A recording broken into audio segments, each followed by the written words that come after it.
Minus తాగుతాం. నా పేరు శేష్ కుమార్. వివరాల్లోకి వెళ్తే టంగుటూరి ప్రకాశం పంతులు 152వ జయంతి కార్యక్రమం స్థానిక లాయర్పేటలోని ప్రకాశం పంతులు విగ్రహం వద్ద ఘనంగా జరిగింది. ముఖ్య అతిథిగా ఒంగోలు ఎమ్మెల్యే మాజీ మంత్రి బాలినేని శ్రీనివాసరెడ్డి పూలమాల వేసి నివాళులర్పించారు. ఈ కార్యక్రమంలో జిల్లా మంత్రి Adimulapu Suresh, ZP chairman Bucheppalli Venkayamma, corporator Sandilya, Gnanaraju Raghava, పలువురు వైఎస్ఆర్ పార్టీ నాయకులు పాల్గొన్నారు.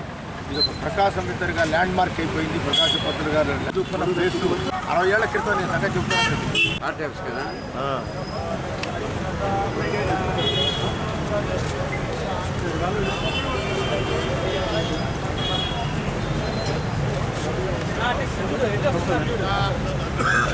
నమస్తే.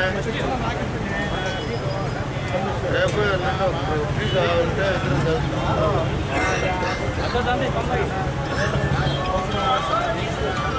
ప్రకాశం పంతులు గారు అమర్ రహే. ప్రకాశం పంతులు గారు అమర్ రహే. ప్రకాశం పంతులు గారు జోహార్. ప్రకాశం పంతులు గారు జోహార్. జోహార్ ప్రకాశం పంతులు గారు జోహార్. మొహానికి అడ్డంగా ఉన్నాయి కొంచెం.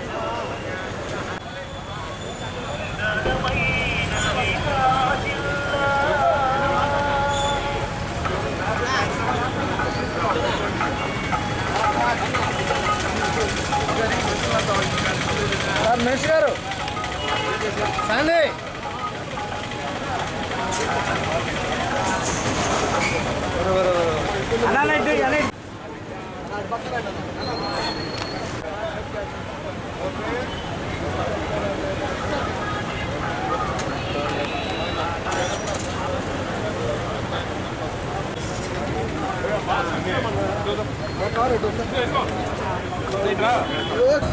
ఈరోజు ప్రకాశం పంతులు గారి 152వ జయంతి సందర్భంగా ఇక్కడ మన రాయర్పేటలో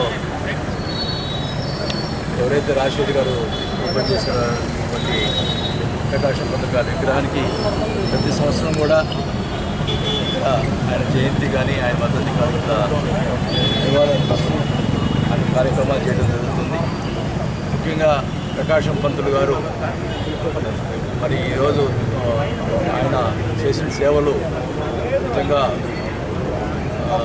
ఎవరు కూడా మర్చిపోలేనివి. ముఖ్యంగా ఆయన చూపించిన సాహసం కానీ ఎవరు కూడా అట్లాంటి ఉన్నటువంటి పుట్టినటువంటి గడ్డ ప్రకాశం గడ్డలో మనమందరం పుట్టడం కూడా మనం చేసుకున్న అదృష్టం అని చెప్పి భావిస్తూ ఉన్నాం. మరి ముఖ్యంగా ప్రకాశం పంతులు గారికి సంబంధించిన విగ్రహానికి ఇక్కడ ఫౌంటైన్ ఒకటి ఏర్పాటు చేయడం జరుగుతుంది. ఆల్రెడీ అది స్టార్ట్ అయింది. ఫౌంటైన్ వేయడం, అలాగే ఇక్కడ ఆర్చి ఈరోటికి ప్రకాశం పంతులు గారి రోడ్డు అని చెప్పి కూడా నామకరణం చేయడం జరుగుతుంది. ఈ ఆర్చి కూడా ప్రకాశం పంతులు గారి ఆర్చి కూడా ఏం చేసినా కూడా ఆయన మనం రుణం తీర్చుకోలేదు. మనం ముఖ్యంగా మన ప్రకాశం జిల్లా వాసినటువంటి ప్రకాశం పంతులు గారిని మనం ఎప్పుడు కూడా అన్ని రకాలుగా మనం గుర్తుపెట్టుకొని వాళ్ళ తరతరాలుగా ఆయన ఆదేశాన్ని మనందరం కూడా గుర్తుపెట్టుకోవాల్సిన అవసరం కూడా తెలియజేసుకుంటాం. మరి ఒకసారి ప్రకాశం పంతులు గారి వారి కుటుంబానికి ప్రగాఢ సానుభూతి. 22వ జయంతిని పురస్కరించుకొని కీర్తిశేషులు మాజీ ముఖ్యమంత్రి వారికి స్వాతంత్ర సమరయోధులు, రాజకీయేతలు టంగుటూరి ప్రకాశం ఘనమైన నివాళులు అందిస్తూ మరి ఆయన చేసినటువంటి సేవలు ఇందాక చెప్పినట్టు విలువ కలిగినవి, రాజీ లేని పోరాటం చేసినటువంటి వ్యక్తి, విలువలకు ఎక్కడ కూడా తగ్గకుండా విలువలతో కూడినటువంటి రాజకీయం అంటే ఎలాగో ఆయన చేసి చూపించారు. ఈరోజు యువతకు మరి ఆయన స్ఫూర్తిగా తీసుకోవాల్సిన అవసరం ఉంది. ఆయన ఆదర్శంగా తీసుకొని మరి నేటి సమకాలిక రాజకీయాల్లో ఆయన యొక్క మార్కును ఈరోజు చూపిస్తున్నటువంటి ఏకైక వ్యక్తి ఈరోజు గౌరవ ముఖ్యమంత్రి వర్యులు శ్రీ వైఎస్ జగన్మోహన్ రెడ్డి గారు. ఎక్కడ కూడా తారతమ్యాలు లేకుండా, ఎక్కడ కూడా వైషమ్యాలు లేకుండా సంక్షేమం కానివ్వండి, అభివృద్ధి కానివ్వండి, అన్ని కులాలకు, అన్ని మతాలకు పార్టీలకు అతీతంగా అందిస్తూ ఆయన స్ఫూర్తితో ముందుకు తీసుకుంటూ ప్రకాశం జిల్లాకు మరి ముఖ్యంగా ఆంధ్రకేసరి యూనివర్సిటీ తీసుకురావడం, ప్రకాశం జిల్లా వెనుకబడ్డ ప్రాంతానికి అనేకమైనటువంటి అభివృద్ధి కార్యక్రమాలు చేస్తూ ప్రకాశం జిల్లాలో ముందుకు నిలబెట్టే కార్యక్రమంలో మరి జగనన్న ప్రభుత్వం అనేక మరి చర్యలు తీసుకుంటారని చెప్పి తెలియజేసుకుంటూ ఆ మహనీయుడు మరి ప్రకాశం గడ్డ మీద పుట్టినందుకు మనందరం కూడా గర్వపడాలి. మరి ఆయనకు ఘనమైనటువంటి అవార్డు అర్పించి ఆయన జ్ఞాపకం చేసుకుంటూ మరి ఆయన కుటుంబానికి కూడా ఎప్పుడు కూడా ప్రభుత్వం అండగా ఉంటుందని కూడా మహనీయుడు మన ఆంధ్రప్రదేశ్కి మొట్టమొదటి ముఖ్యమంత్రి అయినటువంటి టంగుటూరి ప్రకాశం పంతులు గారి 152వ జయంతి సందర్భంగా ఇవాళ మన లాయర్పేట రైతు బజార్ సెంటర్లో ఉన్నటువంటి ఆయన కాంస్య విగ్రహానికి ఇవాళ మేమందరం కూడా వైఎస్ఆర్సీపీ కార్యకర్తలు, నాయకులు, కార్పొరేటర్లు అందరూ కూడా ఇవాళ ఇక్కడికి ఇచ్చేసి ఆయనకు నివాళులు అర్పించడానికి అందరం కూడా ఇక్కడ ఆయనకి నివాళులు అర్పించాం.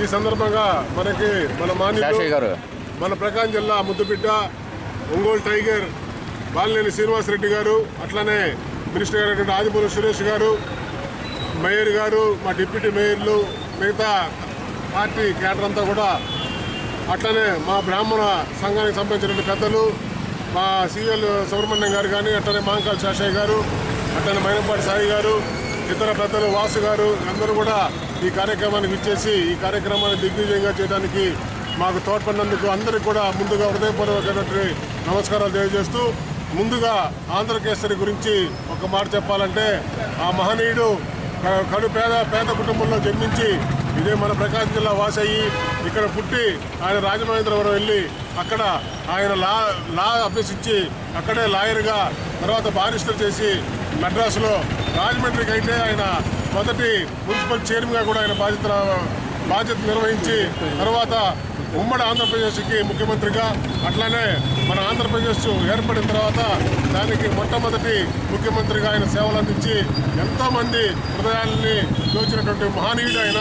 ఎందుకంటే ఆయన సంపాదించిన కొన్ని కోట్ల రూపాయలు ఆయన సంపాదించి కూడా ఏది కూడా ఒక రూపాయి ఆయన నిర్మించుకోకుండా ప్రతిదీ కూడా ప్రజలకు ఇచ్చి చివరికి ఆయనకి తినడానికి డబ్బులు లేని పరిస్థితుల్లో ఆయన తరువు చాలించినటువంటి మహనీయుడు ఆంధ్రకేసరి టంగుటూరి ప్రకాశం పంతులు గారని ఈ సందర్భంగా తెలియజేసుకుంటూ, ముఖ్యంగా ఇవాళ మనకున్న నాయకులు మన మాగుడి శ్రీనివాసరెడ్డి గారు, అట్లనే బాలినేని శ్రీనివాసరెడ్డి గారు ఇద్దరు కూడా వారి సహకారంతో మేము ఇవాళ ఇక్కడ కాంస్య విగ్రహం పెట్టి మన దివంగత నేత మన మాజీ ముఖ్యమంత్రి వర్యులు వైఎస్ రాజశేఖర రెడ్డి గారి చేతుల నుంచి ఈ విగ్రహాన్ని ఆవిష్కరింపజేశాము ఆ రోజుల్లో. అదే విగ్రహాన్ని అప్పటి నుంచి ఇప్పటిదాకా కూడా మనం ఆయనకి జయంతి కానీ వర్ధంతి కానీ నిర్విరామంగా ఇక్కడ చేస్తూ వారికి ఘనమైన నివాళులు అర్పిస్తున్నాం. వాహనదారులు డ్రైవింగ్ పట్ల అవగాహన కల్పించడం కోసం ఆకస్మిక తనిఖీ నిర్వహించడం జరుగుతుందని ఎంవీఐలు రామచంద్రరావు, కిరణ్ ప్రభాకర్, జగదీష్ తెలిపారు. స్థానిక ఆర్టీఓ కార్యాలయం వద్ద వాహన తనిఖీ కార్యక్రమంలో పాల్గొని మాట్లాడారు. ఈ సందర్భంగా మాట్లాడుతూ బండికి సంబంధించిన కాగితాలు, డ్రైవింగ్ లైసెన్సులు పరిశీలించి లేని వారి పట్ల చలానాలు విధించడం జరుగుతుందన్నారు. ఈ కార్యక్రమంలో ఎంవీఐలు కిరణ్ ప్రభాకర్, జగదీష్ సిబ్బంది పాల్గొన్నారు.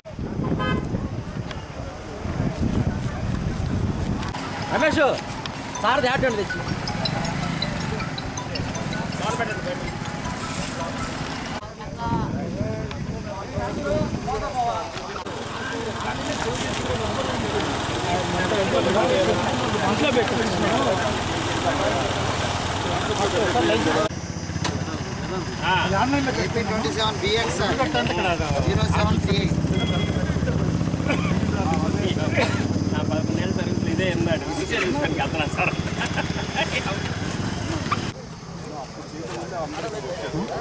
కేసు రాసి బండి లోపల పెడతాను.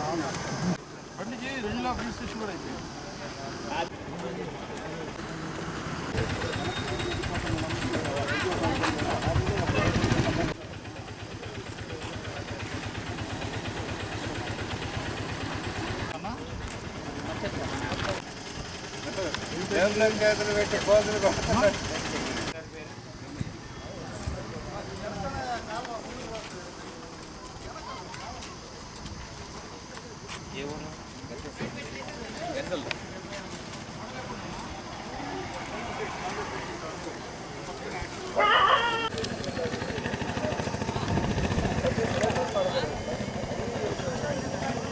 అదొకటి ఎక్కువండి, అది వేసుకొని కాలేజీకి వస్తుంది. నా వయసు వాట్సాప్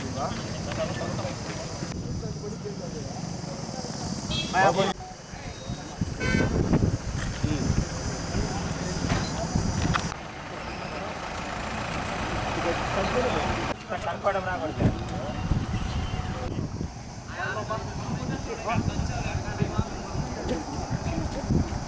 అంతేగాని ఒంగోలులోనే సరే ఇక్కడ ఇంటికి ఒంగోలులోనే అన్నగారు గుర్తే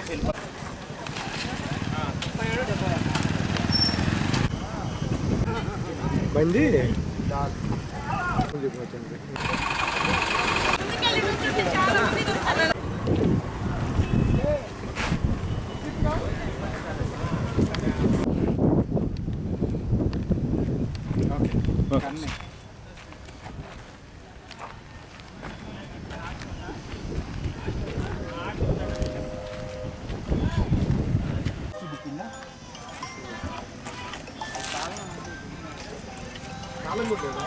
మరి ఇటీవల జరుగుతున్న రోడ్డు ప్రమాదాల్లో కనుక గమనిస్తే ఎక్కువ మంది యువత ప్రాణాలను కోల్పోతున్నారు.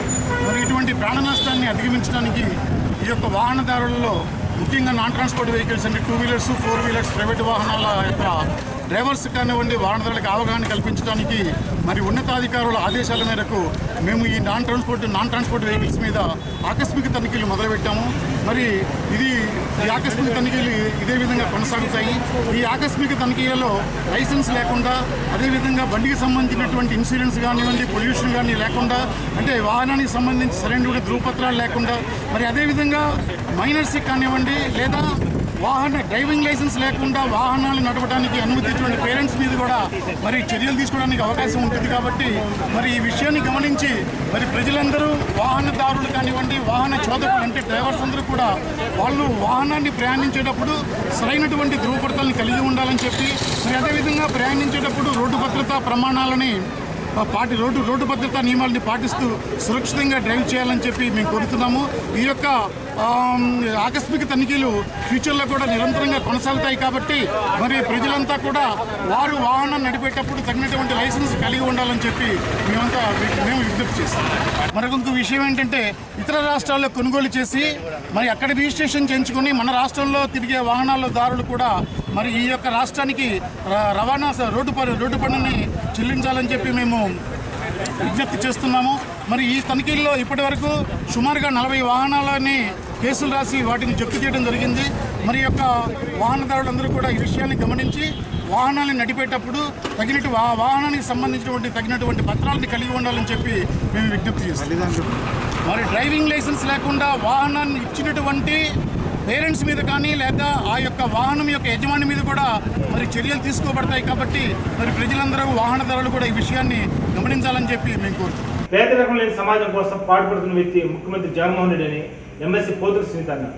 స్థానిక వైఎస్ఆర్ పార్టీ కార్యాలయంలో ప్రకాశం మంత్రులు 152వ జయంతి కార్యక్రమంలో పాల్గొని మాట్లాడారు. ఈ కార్యక్రమంలో వైఎస్ఆర్ పార్టీ మహిళా నాయకులు పల్లా అనురాధ, లీలా కుమారి తదితరులు పాల్గొన్నారు.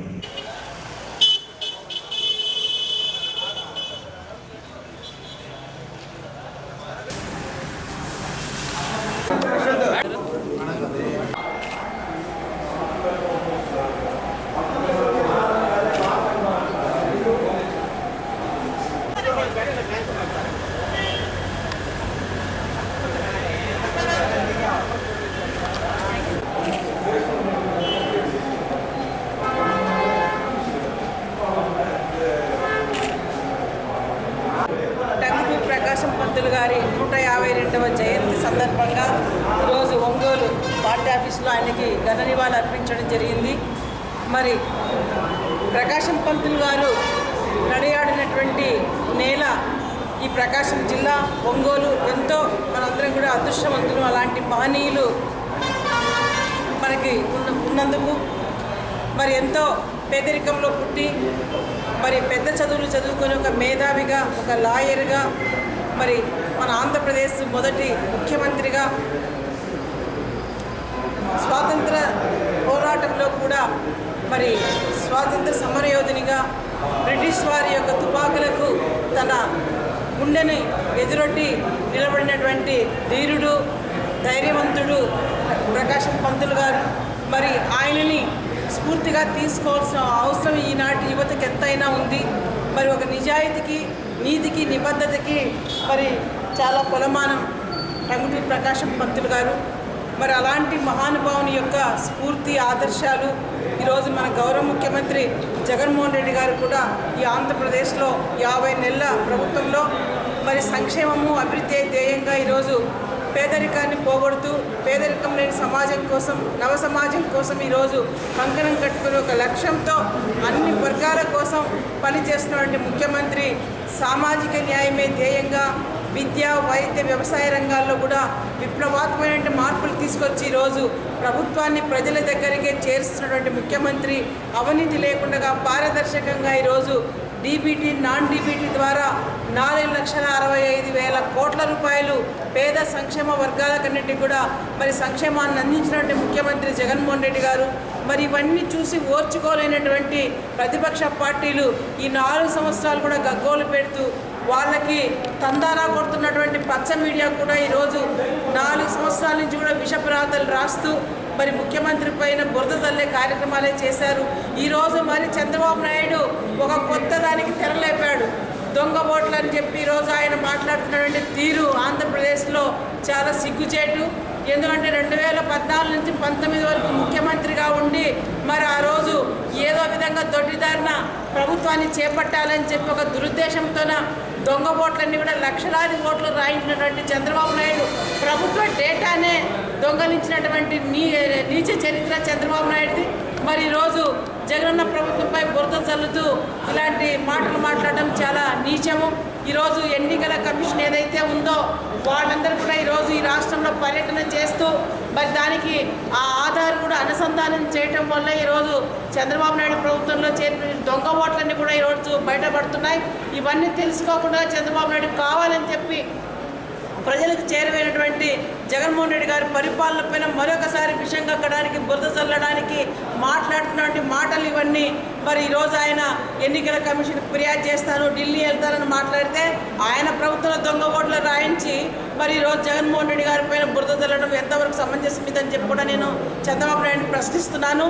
చంద్రబాబు నాయుడు మీరు చాలా సీనియర్ నాయకులు, ఏదో విధంగా అధికారంలోకి రావాలని చెప్పి ఇలాంటి వాటికి పాల్పడడం చాలా దుర్మార్గం. ఇది ఇలాంటి వాటికి మీరు స్వస్తి పలకాలని చెప్పి కూడా ఈ సందర్భంగా నేను చంద్రబాబు నాయుడికి తెలియజేస్తున్నా. మరి అలాగే రామోజీరావు ఏదైతే తన పచ్చ పైత్యంతో వంట పట్టించుకొని ఈరోజు మరి చంద్రబాబు నాయుడికి తందానా కొడుతూ మరి ఆయన మాట్లాడుతున్నటువంటి మాటలు చాలా నీచంగా ఉన్నాయి. మరి మహిళా సంక్షేమమే మహిళా పక్షపాతిగా ఈరోజు ముఖ్యమంత్రి గారు మహిళల్ని అగ్రభాగాన నిలబెట్టి సంక్షేమం అనుకోండి రాజ్యాధికార పదవుల్లో సామాజిక న్యాయంలో 55%, 70 సంవత్సరాల స్వతంత్ర భారతదేశంలో మహిళలకు ఎప్పుడు కూడా ఇంత స్థానం అందలేదు. ఈరోజు జగన్మోహన్ రెడ్డి గారి పరిపాలన నాయకత్వంలో మహిళలు ఎంత ఆనందంగా సంతోషంగా ఆయన పరిపాలనలో ఉన్నారు. ఇవన్నీ చూసి ఓర్చుకోలేకనే ఈరోజు రామోజీ గారు జగన్మోహన్ రెడ్డి గారి ప్రభుత్వంలో మహిళలకు అన్యాయం జరిగింది మాట్లాడటం చాలా విడ్డూరంగా ఉంది. మరి అంటే ఈరోజు ఆయన ఒకటే గుర్తించాలి, రామోజీ గారు 2014 ఎన్నికల్లో చంద్రబాబు నాయుడు డ్వాక్రా రుణాలు 14,000 కోట్ల రూపాయలుంటే చెల్లిస్తానని చెప్పి మాట ఇచ్చి ఓట్లు వేయించుకొని గద్దెనెక్కి అవన్నీ కూడా విస్మరించి మోసం చేసి ఆ గ్రూపులన్నీ కూడా ఆటకెక్కించినటువంటి తీరు చంద్రబాబు నాయుడుది. మరి అవన్నీ కూడా తడిసి మోపడయ్యి 2019 కంతా కూడా 25,000 కోట్ల రూపాయలు అయ్యి మహిళా తల్లులన్నీ కూడా ఆర్థిక ఇబ్బందుల్లో కూరుకొని పోయి వాళ్ళ పిల్లల్ని చదివించుకోవడానికి కూడా ఫీజులు కట్టుకోలేని పరిస్థితుల్లో మహిళా తల్లులు చాలా ఇబ్బందులు ఎదుర్కొన్నారు. ఇవన్నీ గుర్తించి చూసినటువంటి జగన్మోహన్ రెడ్డి గారు ఆసరా ప్రోగ్రాం ద్వారా ఈరోజు 0 వడ్డీ ద్వారా కూడా దాదాపు 20,000 కోట్ల రూపాయలు 4 విడతలుగా కూడా డ్వాక్రా అక్క చెల్లెమ్మలకి చెల్లించినటువంటి ప్రభుత్వం. ఇది తెలుసుకొని మీరు మాట్లాడాలి. మరి మీకు ఎక్కడైనా ఛాలెంజ్ విసురుతున్నాను చంద్రబాబు నాయుడు, ఎక్కడికైనా సిద్ధమా మీరు? 20,000 కోట్ల రూపాయలు డ్వాక్రా మహిళలకి చెల్లించినటువంటి ముఖ్యమంత్రి జగన్మోహన్ రెడ్డి గారు మీరు ఎక్కడైనా ప్రూఫ్ చేసుకోండి. రామోజీ గారు మీరు ఇలాంటివి ఏదో మీ ఇది ఇలాంటి మాటలు మాట్లాడడం చాలా దుర్మార్గం అని చెప్పి కూడా మీరు ఏదో ఒక పంతం పెట్టుకొని ఈరోజు మాట్లాడుతున్నటువంటి మాటలుగా ఈరోజు ఆంధ్ర రాష్ట్ర ప్రజలు కూడా ఈ రాష్ట్రంలో అర్థం చేసుకుంటున్నారు. ఖచ్చితంగా రాబోయే రోజుల్లో సంక్షేమాన్ని అందుకుంటున్నటువంటి మహిళా తల్లులు ఎస్సీ బీసీ మైనార్టీ వర్గాలందరూ కూడా ఖచ్చితంగా జగనన్న బాటలోనే నడుస్తారు, జగనన్నకి అండగా నిలబడతారు. 175 స్థానాల కోసం సైనికులుగా మహిళా తల్లులు నిలబడతారని చెప్పి కూడా ఈ సందర్భంగా నేను తెలియజేసుకుంటున్నాను. జీవోట్ మెమోరియల్ బాబీ సంఘం సంబంధించిన వ్యక్తి రావుల దివ్య కాదని చర్చిలో గొడవలు సృష్టించడానికి ప్రయత్నిస్తుందని జ్యూవెట్ మెమోరియల్ బాబు సంఘం ట్రెజరర్ పాలెటి జెరూషా తెలిపారు. స్థానిక జేఎంజీ చర్చిలో ఏర్పాటు చేసే మీడియా సమావేశంలో పాల్గొని మాట్లాడారు. పట్టా అరుంధతి, ఇమానియల్ జేఎంజీ చర్చి సభ్యులు పాల్గొన్నారు.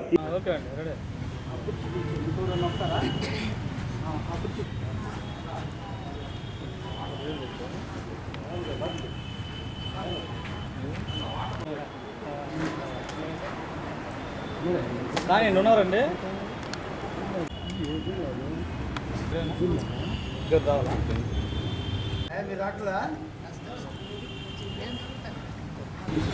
మా ఆహ్వానాన్ని మన్నించి వచ్చిన ప్రకాశం జిల్లా ప్రింట్ మీడియా అలాగే ఎలక్ట్రానిక్ మీడియా మిత్రులందరికీ ధన్యవాదాలండి. నా పేరు పాలెటి జెరూషా, జేఎంబీ చర్చి ట్రెజరర్ని. ఇక్కడ రావెల దివ్యాపాల్, ఆమె పేరు రాపూడి దివ్యమణి అలియాస్ రావెల దివ్యాపాల్. ఈవిడ మా సంఘ సభ్యురాలు కాదు, జేఎంబీ చర్చి సంఘ సభ్యురాలు కాదు, ఈ చర్చి మెంబర్ కాదు.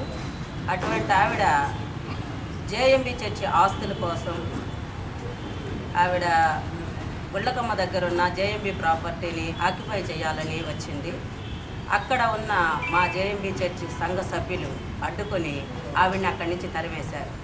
ఈ నెల 4వ తారీఖున మణిపూర్ని అడ్డం పెట్టుకొని మా జేఎంబీ చర్చి ఒక మీటింగ్లో పాల్గొని మా సెక్రటరీ గారు అధ్యక్షత వహించాల్సిన కార్యక్రమాన్ని తను హ్యాండ్ ఓవర్ చేసుకొని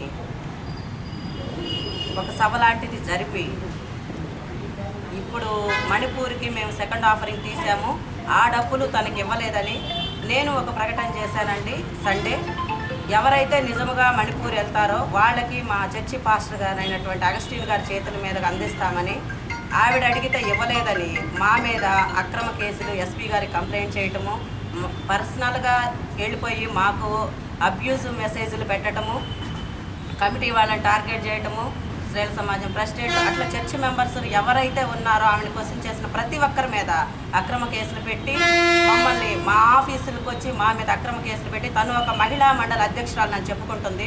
తను యాక్చువల్గా అగ్రికల్చర్ డిపార్ట్మెంట్లో సిరిపురంలో తను ఒక క్లాస్ 4 ఎంప్లాయీ. ఆవిడ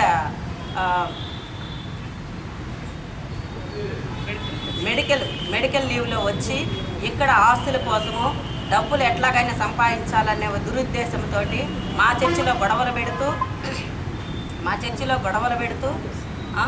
మమ్మల్ని టార్గెట్ చేస్తూ, మా హస్బెండ్ని టార్గెట్ చేస్తూ, మేము ఉద్యోగాలు వచ్చాకాడ మా పరువులు తీస్తూ ఆవిడ మా మీద అక్రమ కేసులు పెడుతూ, ఇవన్నీ మా సంఘ సభ్యురాలు కాకుండానే పాస్టర్ల మధ్య మా మధ్య గొడవలు పెడుతూ కమిటీ మధ్య ఇవన్నీ ఉద్దేశపూర్వకంగా దురుద్దేశంతో మిషన్ ఆస్తుల్ని ఆక్యుపై చేయాలని, అలాగే గుళ్ళకమ్మ ఆస్తుల్ని ఆక్యుపై చేయాలని, అలాగే చర్చి ప్రాపర్టీలు మొత్తాన్ని తను కైవసం చేసుకోవాలన్న దురుద్దేశంతో తను ఒక అజెండా పెట్టుకొని ఇక్కడికి వచ్చి గొడవలు పెడుతుందండి. ఇది మీడియా ద్వారా ప్రపంచానికి తెలియజేయండి. అక్రమ కేసులు కూడా మా మీద పెట్టింది. దయచేసి సంఘం గమనించండి, ముఖ్యంగా జేఎంబీ చర్చి సంఘం గమనించండి. ఇలాంటి వ్యక్తుల్ని ఎంకరేజ్ చేయొద్దు. ఈవిడ ఒక మహిళ ఉండి సాటి మహిళల్ని అబ్యూజింగ్, మా దగ్గర అన్ని ఎవిడెన్స్లు ఉన్నాయండి, మెసేజ్లు ఉన్నాయి, తను మాట్లాడిన వీడియోలు కూడా ఉన్నవి. ఆవిడ వెనక కొంతమంది ఉండి మమ్మల్ని టార్గెట్ చేస్తున్నారు. వారి విషయాలు కూడా, వారి పేర్లు కూడా మేము సమయం వచ్చినప్పుడు ఖచ్చితంగా మీడియా మిత్రులకి తెలియజేస్తాము. ఈ జేఎంబీ సంఘ పక్షాన ఈ ఆస్తులను కాపాడాలని, చర్చి ప్రతిష్టను మరి ముఖ్యంగా కాపాడాలని సంఘ సభ్యులకి ఇందు మూలంగా తెలియజేస్తున్నాము. మా మీద కేసులు పెట్టారు, అవన్నీ దేవుడు మా యందు ఉన్నాడు, దేవుడు చూసుకుంటాడు. మా ప్రార్థనల ద్వారా మీ సహకారం కూడా మా కమిటీకి అందించండి. ధన్యవాదాలు. Thank you. ప్రతి విషయాన్ని కూడా మరి జాగ్రత్తగా మీరు ఆలోచించి ప్రజలకు తెలియజేసేటువంటి బాధ్యతతో మీరు పనిచేస్తున్నారు. ఈ యొక్క సమస్య కూడా మీ దృష్టికి తీసుకురావడానికి కూడా ప్రధానమైనటువంటి కారణం ఏంటంటే, జ్యూవెట్ మెమోరియల్ బ్యాప్టిస్ట్ సంఘానికి సంబంధించినటువంటి వ్యక్తి కాదు దివ్య అనేటువంటి ఒక అమ్మాయి.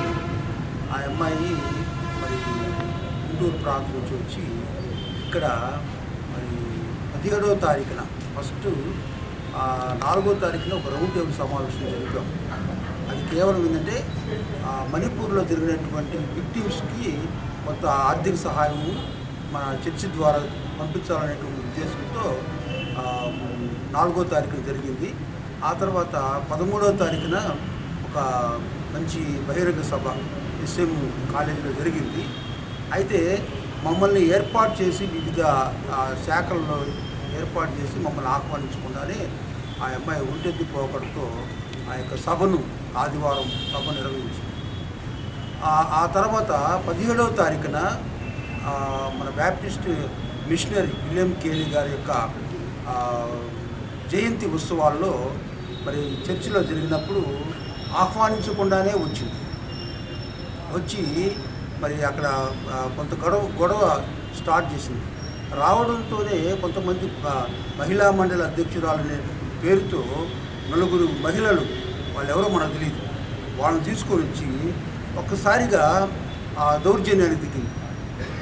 ఎందుకంటే ఆ 13వ తారీఖున జరిగినటువంటి బహిరంగ సభకు మేము కూడా బాధ్యులం కనుక మేము కూడా మా సహకారం అనేటువంటిది ఇవ్వాలనేటువంటి ఉద్దేశంతో మేము ఆ అమ్మాయిని క్వశ్చన్ చేసినప్పుడు దాన్ని వక్రీకరించి మా మీద తిరుగుబాటు చేసి మా మీద కేసు పెట్టడం జరిగింది. నిన్న సిఐ గారి సమక్షంలో ఇరు పక్షాల వాళ్ళని పిలవడం జరిగింది.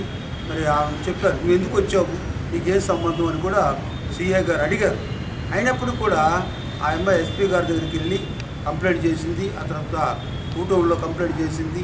ఆ తర్వాత అక్రమంగా మళ్ళీ ఇప్పుడు ప్రెస్ మీట్ అనేటువంటిది పెట్టింది. మరి ఆ అమ్మాయి ఈ విధంగా మా కమిటీ మా చర్చిలో గొడవలు సృష్టించడానికి కులాన్ని కూడా ఉపయోగించుకొని కుల భేదాలను సృష్టించడానికి కూడా ఒక కారణం అవుతుంది. అసలు ఆ అమ్మాయి టార్గెట్ ఏంటంటే మా మిషనరీ ఆస్తులు అమ్ముకొని ఉండాలి.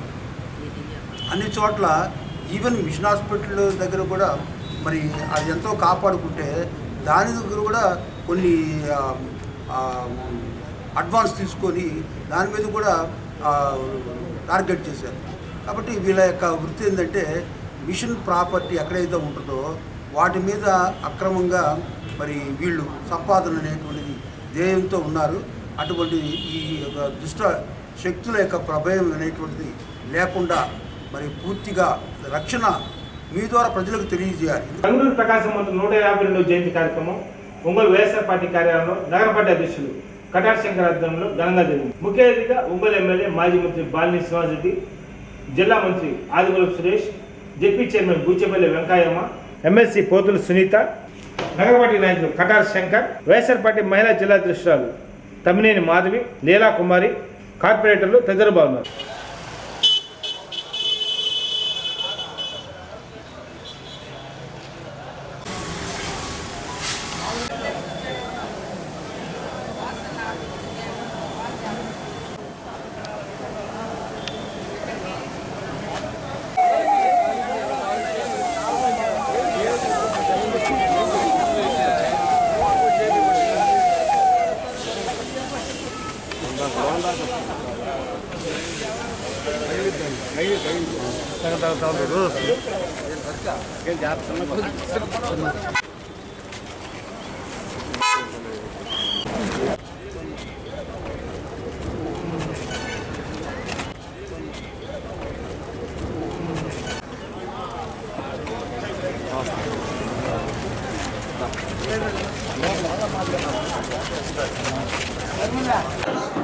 మీరు వెనక్కి వెళ్ళండి. మంచి పని కదా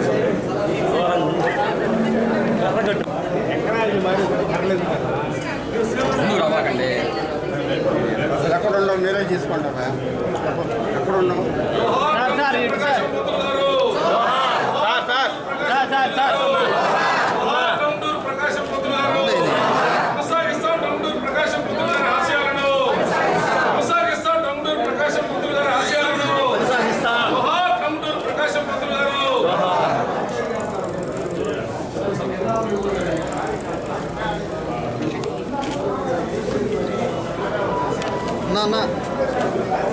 అన్నా ఒకసారి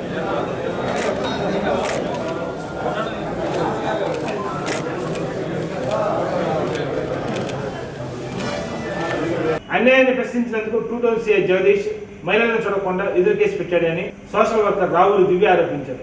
స్థానిక క్లబ్ ప్లాంట్లోని హోటల్లో ఏర్పాటు చేసిన మీడియా సమావేశంలో పాల్గొని మాట్లాడారు. పేరు దివ్యమణి రాపూరి. నేను ఒంగోలులోని గత సంవత్సర కాలం నుంచి ఉంటున్నాను. నేను సంవత్సరం నుంచి కూడా సోషల్ వర్క్స్ చేస్తూ మహిళా మండలి ఒకటి రన్ చేస్తూ ఉన్నాము.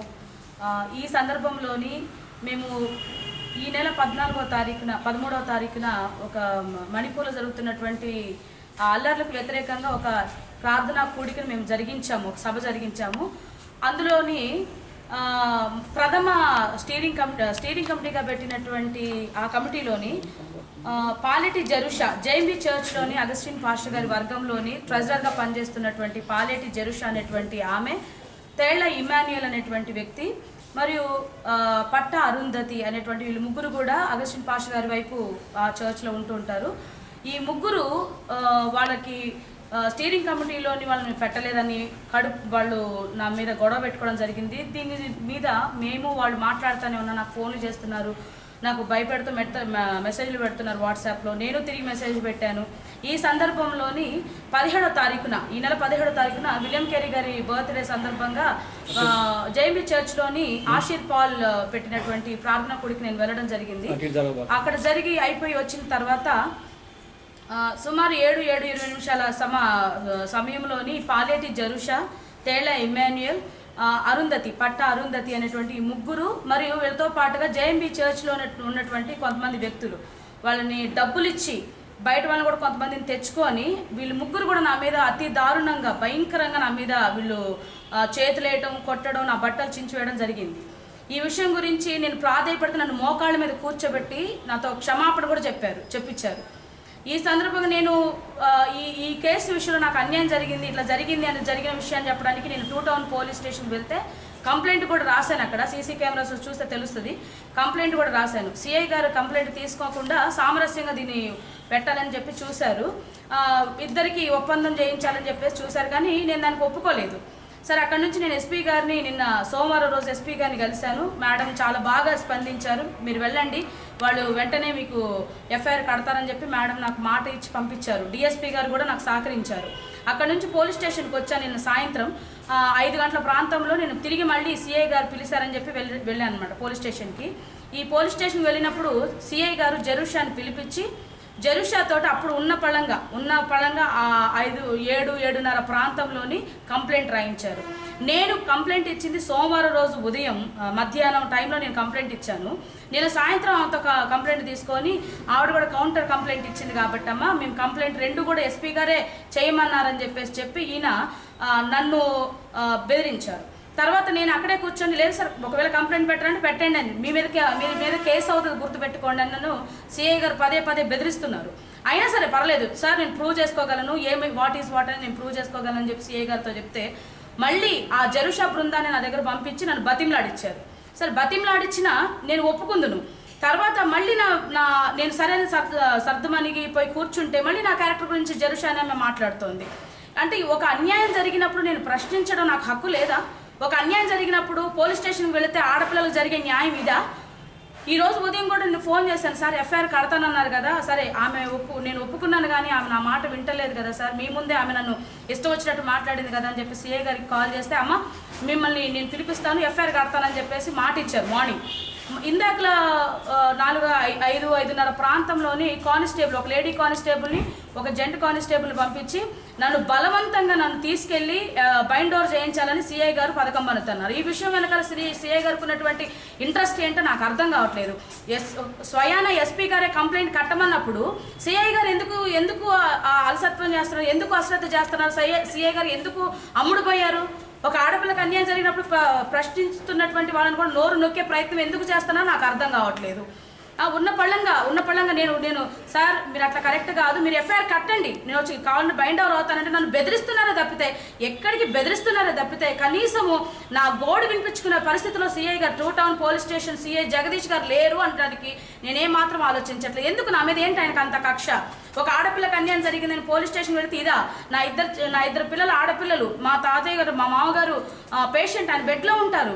ఒక న్యాయం చేయాల్సినటువంటి ఒక అధికారి అయ్యి ఉండి అమ్ముడు పోయి నన్ను ఎట్లా పడితే అట్లా నువ్వు రా ముందు పోలీస్ స్టేషన్కి రమ్మని నన్ను బెదిరిస్తా, కానిస్టేబుల్స్ని పంపించి నన్ను ఏం చేయాలని చూస్తున్నారో నాకు అర్థం కావట్లేదు. కాబట్టి ఈ విషయంలో నేను తిరిగి మళ్ళీ ఎస్పీ గారి దగ్గరికి వెళ్తాను రేపు. తర్వాత ప్రజా సంఘాల నాయకుల సహాయంతో ఈ విషయాన్ని నా గొంతుని నేను పై అధికారులు కూడా వినిపించడానికి సిద్ధంగా ఉన్నాను. ఇందుట్లోని ఎవరెవరు అమ్ముడుపోయారో, ఎవరెవరు నన్ను ఎలా బెదిరిస్తున్నారో మీ అందరికీ అతి త్వరగానే ఈ విషయాలని ఇంకొంచెం క్షుణ్ణంగా మీకు వెల్లడిపరుస్తాను. ఈ విషయంలో మాత్రం సిఐ గారు మాత్రం ఎందుకు ఇలా చేస్తున్నారు అనేది నాకు ప్రశ్నార్థకం. కాబట్టి మీడియా మిత్రులు, ఈ మీడియా ముఖంగా తెలియజేస్తుంది ఏంటంటే, చాలామంది ఆడపిల్లలు అన్యాయం జరిగిందని పోలీస్ స్టేషన్లకే వస్తారు. న్యాయం చేయాల్సిన రక్షక భక్షక భటులు కాకండి. ఒక్క స్త్రీని నేను 20 మంది ఉన్నారు, ఎట్లా మాకు ఏమంటారు, ఈ ఇద్దరము బైండర్ కేసే. నేను ఒక స్త్రీని అయ్యుండి అవతల పక్కన ఒక 20 మంది ఉన్నారు, మాకు బైండర్ కేసు ఎలా పెడతారు సిఐ గారు? మీకు ఎక్కడ మనస్సాక్షి పనిచేయట్లేదు? మీకు ఆడపిల్ల లేరా? మీ ఆడపిల్లని తంతే చేస్తారా మీరు? అరే అధికారి అయ్యండి, అయ్యో నీ పరిస్థితి ఇదమ్మా అని చెప్పి నా బట్టలు చించారు, నన్ను మోకాళ్ళు ఎప్పించి నన్ను క్షమాపణ చెప్పించారు. నేను మోకాళ్ళు వేసి నా మనస్సాక్షిని చంపుకొని క్షమాపణ చెప్పాను, నా ప్రాణాన్ని కాపాడుకోవాలని. నేను ఇంత దిగజారిపోయి నేను చెప్తే కూడా నా స్వరాన్ని ఎస్పీ మేడం చెప్తే ఎస్పీ మేడం మాటను కూడా బేఖారత్ చేసి ఈయన ఎందుకు చట్టాన్ని చేతిలో తీసుకుంటున్నారు? ఎందుట్లో మీరు అమ్ముడుపోయారు? ఏ శక్తి మీ వెనకాల పనిచేస్తుంది? ఏ శక్తిని చూసి మీరు భయపడిపోయి మీ అధికారాన్ని తాకట్టు పెడుతున్నారని ముఖంగా నేను సిఐ గారిని అడుగుతున్నాను. రేపు ఖచ్చితంగా ప్రజా సంఘాల నాయకులతోటి పోలీస్ స్టేషన్ ముందు బైఠాయించబోతున్నాం. ఏ station? 2 town police station, Ongole 2 town police station లోని సిఐ జగదీష్ గారు. వివాదం సమాప్తం. నమస్కారం.